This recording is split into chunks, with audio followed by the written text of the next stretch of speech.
Góðan daginn. Heyrið í mér? Jó, þarna kom ég. Ég ætla að byrja þetta á að spyrja ykkur, hvað er það sem gerir fyrirtækin ykkar sérstök? Hvað er það sem gerir vöruna ykkar eða þjónustuna ykkar verðmæta? Ég er raun og veru að spyrja, hvað er samkeppnisforskotið ykkar? Það er raun og veru nauðsynlegt að geta svarað þessari spurningu.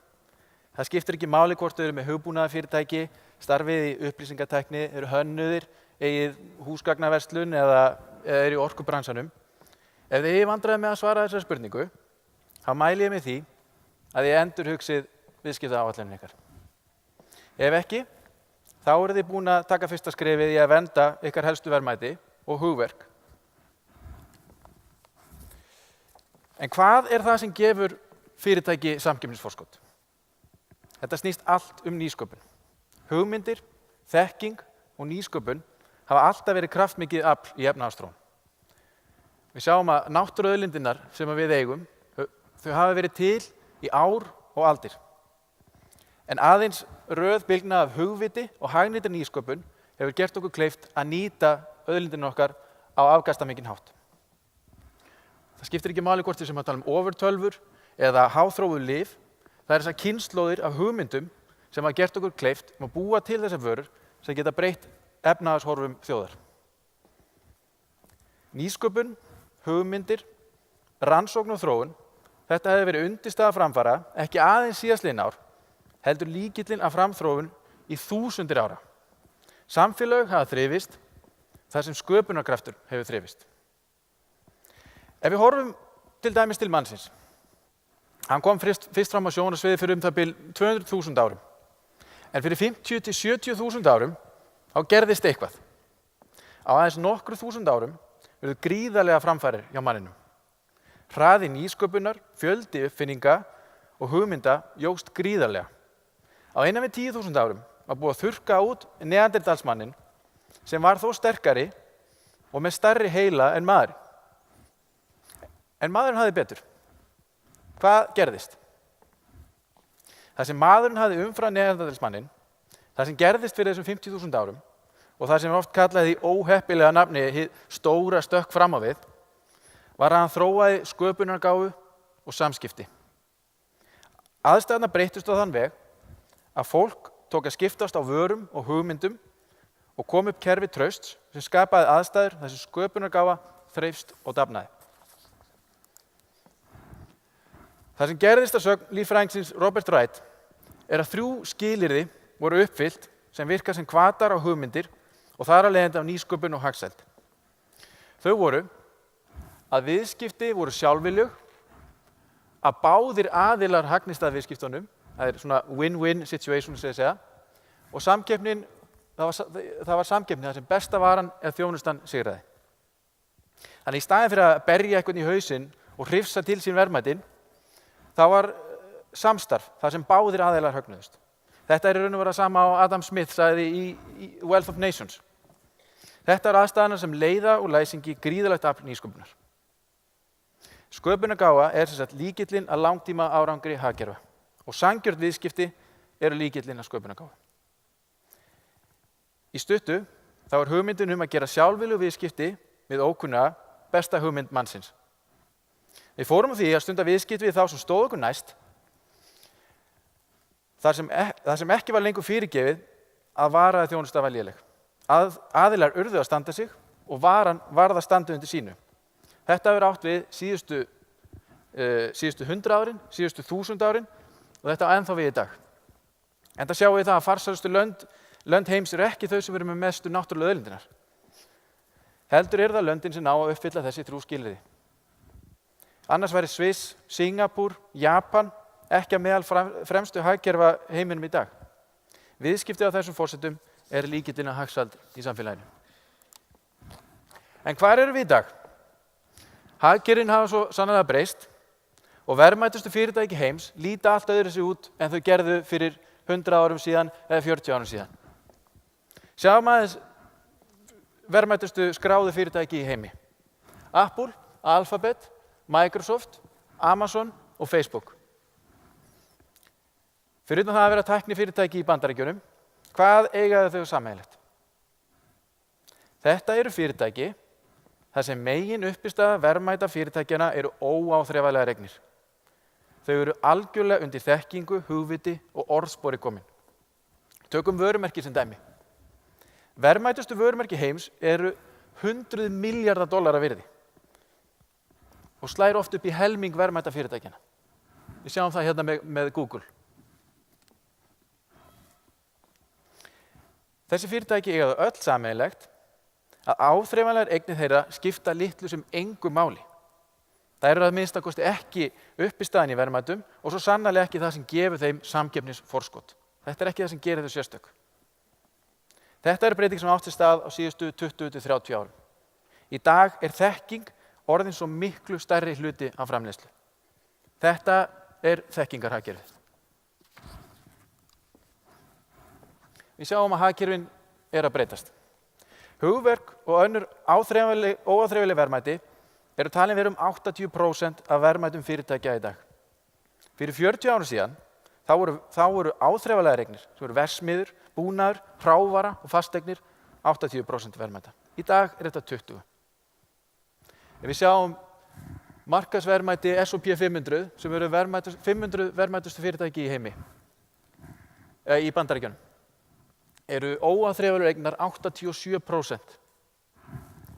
Árið 1975 var þetta 17%.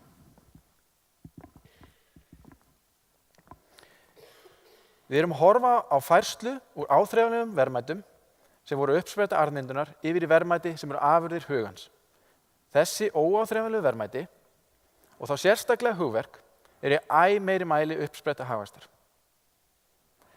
Við sjáum að fyrirtæki í hugverkaiðnaði eru gríðarlega verðmæt. Við erum að tala gríðarlegar upphæðir hérna. Í Bandaríkjunum eru þeir $6.600 milljarðar virði. Í Evrópusambandinu $6.100 milljarðar. Á meðan þekking mannsins jókst og tækni og vísindum fleygði áfram, þá gerði fólk sér grein fyrir því að hlutfallslegt mikilvægi vinnuafls og náttúruauðlinda fyrir árangur fyrirtækja var að minnka. Það sem var mikilvægara og verðmætara var þekking, hugvit, kunnátta og orðspor. Fjárfestingar og nýsköpun skiluðu sér auðvitað í áþreifanlegum vörum, en það sem gerði þær verðmætar var það óáþreifanlega í þeim. Upplýsingar, nýir eiginleikar vörunar, ferli eða viðskiptaaðferð sem hægt var að endurtaka aftur og aftur. Við sjáum stækkandi hlutverk hugverka í hverri einustu atvinnugrein. Vörumerki, verðmæti höfundaréttarvaris efnis, einkaleyfi er í fréttum á hverjum degi. Þetta er stærri hluti af fríverslunarsamningum, en hvernig er hægt að skilja þetta út undan? Hugverk eru allstaðar.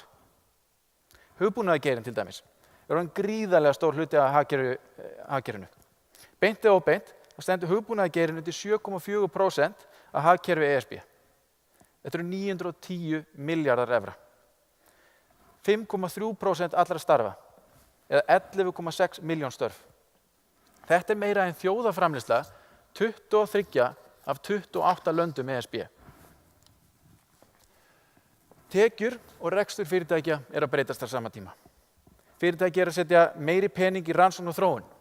Ef við myndum taka saman allan pening sem er lagður í rannsókn og þróun í heiminum í dag á ári, sem er $1.590 milljarðar, ef það væri land, þá væri þetta 8. stærsta hagkerfi í heiminum, svipað og þjóðarframleiðsla Ítalíu. Hugverk er líka að keyra áfram nýjungar í vísindum, viðskiptum og listum. Sérfræðingar segja að 80% allra tækniþekkingar sé að finna í einkaleyfaskjölum. 80%. Hvaða vísindamaður eða verkfræðingur eða tæknifyrirtæki í dag hefur efni á að þekkja ekki og nota ekki einkaleyfa gagnagrunna? Eina afleiðingunum er svo að í heiminum orðið sprenging í verðmætum leyfisveitinga vegna hugverka. Árið 2014 nam svo upphæð $321 milljarði á heimsvísu. Þróunin er skýr. Hugverkaiðnaðurinn stendur líka fyrir meira en 40 milljón störfum í Bandaríkjunum, sem er næstum þriðjungur allra starfa þar í landi. Í Evrópusambandinu stendur hugverkaiðnaðurinn beint og óbeint undir 38% allra starfa. Störfin eru líka betur launuð. En í Bandaríkjunum og í ESB borga þau að meðaldali 46% meira en önnur störf. Ef við horfum á einkaleiðiðnaðinn, þá eru launin 69% hærri í ESB og 74% hærri í Bandaríkjunum. En hvernig passar þessi raunveruleiki, þar sem óaðþreifanleg verðmæti eru uppistaðan af rekstri fyrirtækja í dag, við þessi 3 skilyrði? Hvernig er þetta að tryggja það að þessi 3 frumskilyrði fyrir framþróun sé uppfyllt þegar verðmætin sem stunduð við viðskipti með er ekki lengur hrávara eða erfiðisvinna, heldur óaðþreifanleg verðmæti? Hugmyndir, hugverk, hugvit og þekking sem ekki er hægt að takmarka. Hvernig er þetta að tryggja það að þessi hvati til að skapa þessi verðmæti og viðskipti með þau séu hagstæð fyrir báða aðila? Fólk gerir nefnilega lítið nema að það sé skýr hvati til þess. Hugverkaréttindakerfinu er ætlað til þess að halda utan um þessi verðmæti, hvetja til frekari nýsköpunar og stuðla að því að uppfylla þessi skilyrði sem er vegurinn að hagsæld og framþróun. Hugverkaréttindi vernda samkeppnisforskotið sem skapast í gegnum nýsköpun. Og hugverkaréttindi eru þetta sérstaklega mikilvæg á tímum internetsins. Verðmæti í nýsköpun er eðli sínu óaðþreifanleg og tímum heimsvæðingar og internets geta þessi verðmæti ferðast frjálst yfir landamæri. Aldrei hafa viðskipti verið jafn alþjóðleg, aldrei verið jafn auðvelt að nálgast upplýsingar og gögn og aldrei hefur jafn auðvelt að líkja eftir eða afrita. Fyrirtæki og lönd geta ekki einfaldlega snúið baki við þessari þróun. Þetta er sérstaklega mikilvægt fyrir fyrirtæki í hugbúnaðar og upplýsingatækni. Þetta eru fyrirtæki sem eru algjörlega undir óaðþreifanlegum verðmætum komin og til að takast á við þær áskoranir þurfa þau að taka hugverkaréttindi alvarlega. Fyrirtæki þurfa að líta á þau sem tól til að koma í veg fyrir að aðrir nýti sér tæknina sem er þróað en einnig viðskiptatæki til að auka verðmæti og vaxa. Fyrirtæki með sín hugverkamál á hreinu eiga betri möguleika á að njóta afraksturs þessara breytinga. En það er lítið gagn í því að læsa inn í hugmyndir, setja lás á hugvit, láta vörð standa við þekkingu eða hönnun.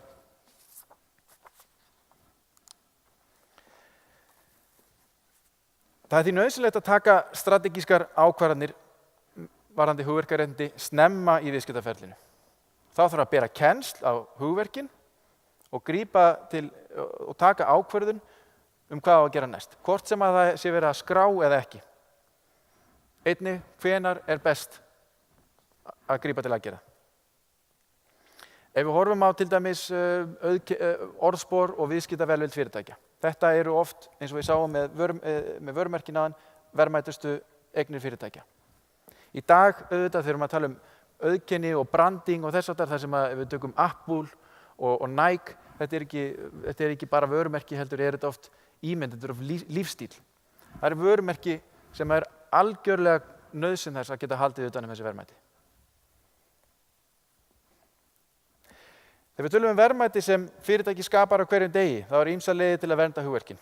Einkaleyfi, skráð hönnun, höfundaréttur, viðskiptaleyndarmál, allt eru þetta tól sem standi boða til að vernda það sem eru oft mikilvægastu verðmæti fyrirtækjanna.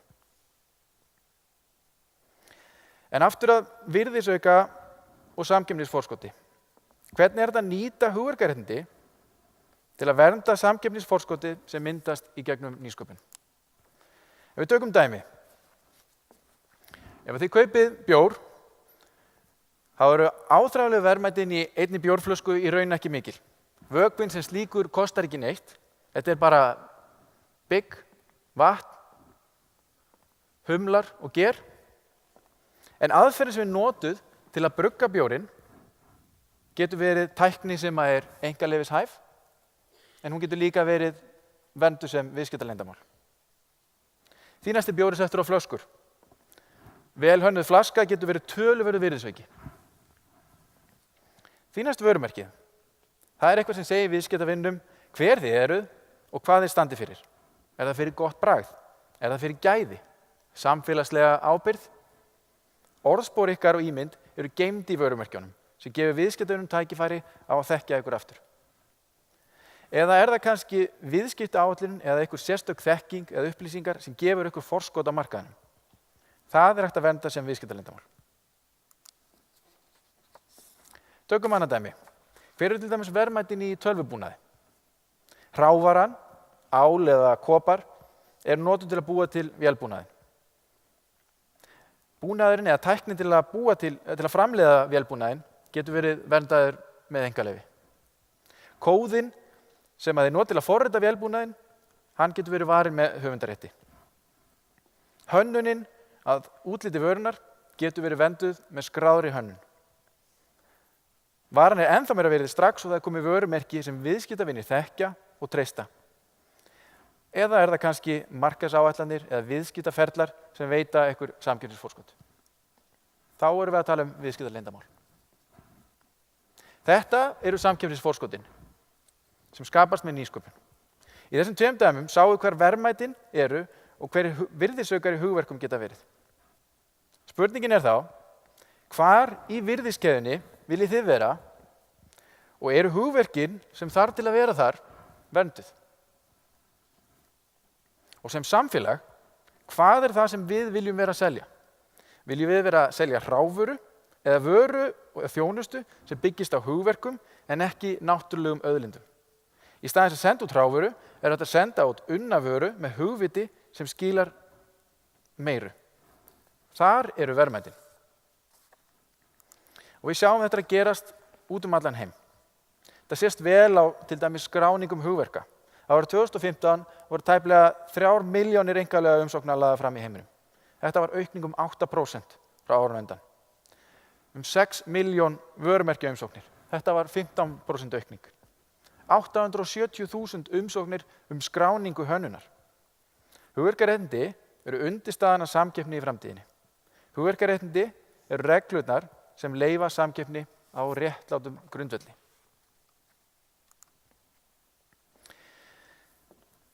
Þangað til nýlega voru hugverkaréttindi sérhæft lögfræðisvið sem var aðeins eitthvað sem fámennur hópur sérfræðinga spáði mikið í og sjaldan í fréttum.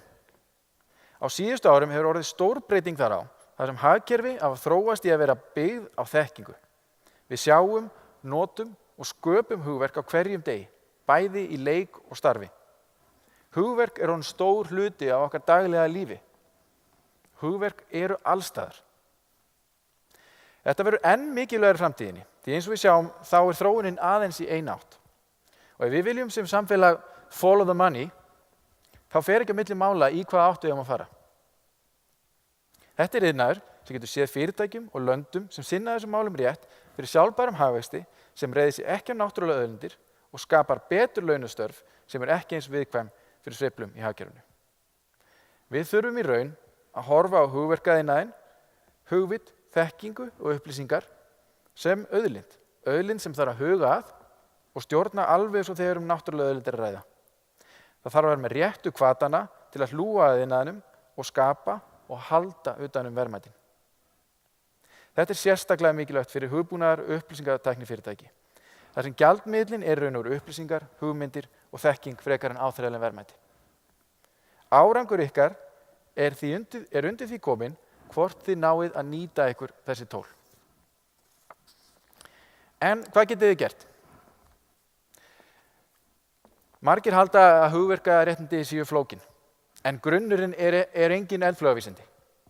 Og það er auðvelt að nálgast fræðslu og kennsluefni til að læra undirstöðunar og hvernig það eiga við í ykkar iðnaði.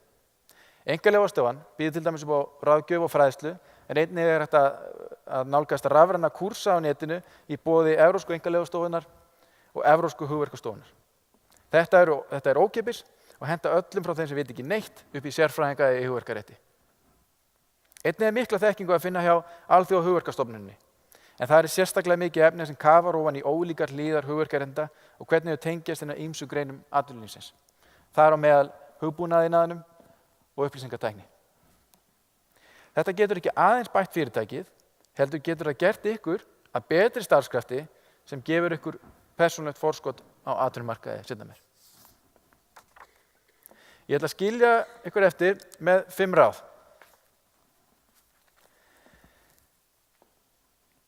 Hvað getið þið gert strax í dag til að bæta samkeppnisstöðu ykkar og vernda verðmætin í fyrirtækinu? Hugið snemma að hugverkamálum. Þá er ég að tala um að bera kennsl á hugverkin og stöðin í fyrirtækinu. Hvað eigið þið, hvað það að nota? Einkaleyfi umsóknir, nýjungar sem gætu verið einkaleyfishæfar, hönnun, vefsíðuhönnun, tónlist, ljósmyndir, tæknilegar skýrslur, viðskipta- og markaðsáætlanir, samningar sem gætu haft áhrif á hugverkaréttindi. Hvað verðmætt fyrirtækinu? Hvaða leiðir er hægt að fara til að vernda þessi verðmæti? Númer 2. Leitið ráðgjafar. Ef að þið eru í einhverjum vafa, skuli leita aðstoðar sérfræðings í hugverkamálum sem getur aðstoðað við þetta ferli eða jafnvel framkvæmt úttekt á hugverkanotkun fyrirtækisins. Hugsið strategískt. Ekki bara hugsa að vernda. Hugverkaréttindi eru viðskiptatæki sem að geta til dæmis hjálpað ykkur við að safna fjárfestingum, auka tekjur og hjálpa ykkur að vaxa og dafna. Veljið rétt nafn. Áður en þið byrjið að nota nafn fyrirtækisins, hugið að því, það skráningarhæft? Get ég verndað vörumerkið mitt? Hugið að því hvað þið segið og hvenær. Þetta er sérstaklega mikilvægt þegar kemur að uppfinningum eða einkaleyfishæfum hugmyndum og viðskiptaleyndamálum. Þetta þarf að vera vel skilgreint. Samningar við starfsmenn. Er eignarréttur á hugverkum tryggður? Hugverkaréttindi eiga að fleyta fyrirtækjunu áfram, ekki halda aftur af því. Hugsið alþjóðlega. Hvar eruð þið með starfsemi? Hvar eruð þið að starfa? Hvar ætlið þið að starfa á næstu árum? Hvar eru birgðakeðjurnar sem þið treystið á? Hvar eruð þið með framleiðslu? Hvar eruð þið að selja? Hvar eruð þið með samstarfsaðila? Og hvernig eru hugverk ykkar varin á þessum stöðum? Númer 5. Að lokum. Alltaf hugsa. Hvert er mitt samkeppnisforskot og hef ég efni á að vernda það ekki?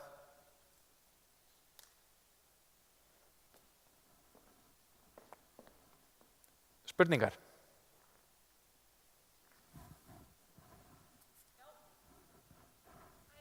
Hæ?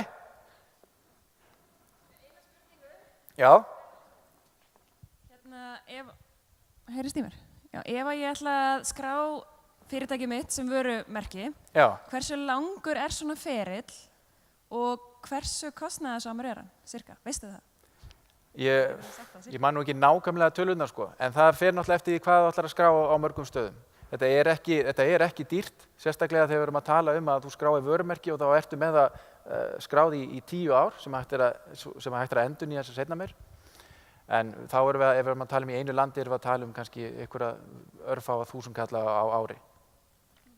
En svo þarftu náttúrulega líka að hugsa hvar þú ætlar að vera með starfsemi kannski á næstu árum. Þannig að þá er gott að nota vörumerkið, að skráða í landinu þess að þú sérð sjálfa þig í starfsemi eftir kannski 2 ár, að þá ertu búin að tryggja það að það sé búið að koma þér vel fyrir þar. Því að maður hefur séð þetta margoft að það er fyrirtæki sem huga ekki að þessu og svo ætla þau að fara til dæmis að færa út kvíarnar og fara til Danmerkur eða hvað en þá kemur í ljós að vörumerkið er annarkvort ekki skráningarhæft eða það er til þegar, skráð nú þegar. Og hvað á að gera þá? Þá þarf að fara út í að rebranda, þá þarf að fara út að útbúa allt efni upp á nýtt, en það sem er náttúrulega mikilvægast er að öll svo viðskiptavild og það orðspor og ímynd sem þú er búin að byggja upp er einskis nýtt í þessu landi.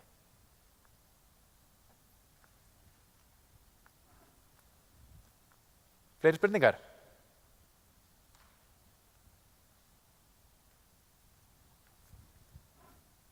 Þá þakka ég bara kærlega fyrir.